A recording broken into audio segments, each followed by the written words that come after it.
আসসালামু আলাইকুম প্রিয় ভিউয়ার্স, আশা করি সবাই ভালো আছো। কথা বলছি প্রবাসী একাডেমি থেকে, সাথে আছি আমি মোহাম্মদ রবিউল ইসলাম। যদি ভালো লাগে সাবস্ক্রাইব, আর যদি ভালো না লাগে দেখতে থাকুন। দেখতে দেখতে ভালো লাগে ভালোবাসা হয়ে যাবে ইনশাআল্লাহ। তো বন্ধুরা চলে আসলাম নতুন একটা ভিডিও নিয়ে।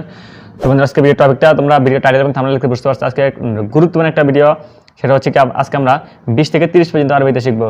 আজকে আমরা আরবিতে 20 থেকে 30 পর্যন্ত শিখবো। তো বন্ধুরা এর আগে আমি দুটো ভিডিও দিয়েছি, 1 থেকে 10 এবং 10 থেকে 20। তো বন্ধুরা দুইটা ভিডিও আপনারা এই ভিডিও ডেসক্রিপশন বক্সে পেয়ে যাবেন, সেখান থেকে প্রয়োজন হলে দেখে নেবেন। তো বন্ধুরা কথা না বাড়িয়ে ভিডিওটা শুরু করা যাক। So let's start. সেটা হচ্ছে গিয়ে আমরা 20কে আরবিতে বলা হয় আশরিন। 20 আরবি আশরিন। তারপর হলো 21 হলো ওয়াহিদ আশরিন।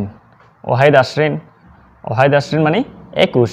তারপর হলো 22 হলো এতনিন আশরিন।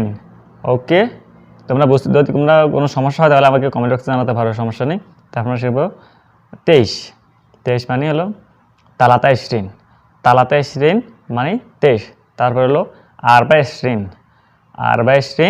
24 হচ্ছে 24।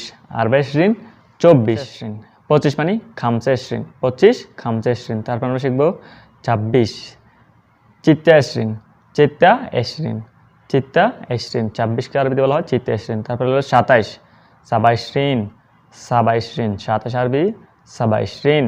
তারপর হলো তামানিয়া আশরিন 28। তারপর হলো 29 আরবি হলো তিসা আশরিন হলো 29কে আরবিতে বলা হয় তিসা আশরিন।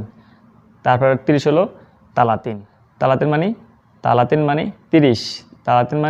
30। তো বন্ধুরা ভিডিওটা কেমন হলো কমেন্ট করতে ভুলবেন না প্লিজ। আর নতুন ভিডিও পাওয়ার জন্য আমাদের চ্যানেলটা সাবস্ক্রাইব করো, পাশাপাশি বেল বাটনটি অল করে রাখো। তোমাদের ধন্যবাদ জানিয়ে আজকের ভিডিও এখানে শেষ করছি। আল্লাহ হাফেজ।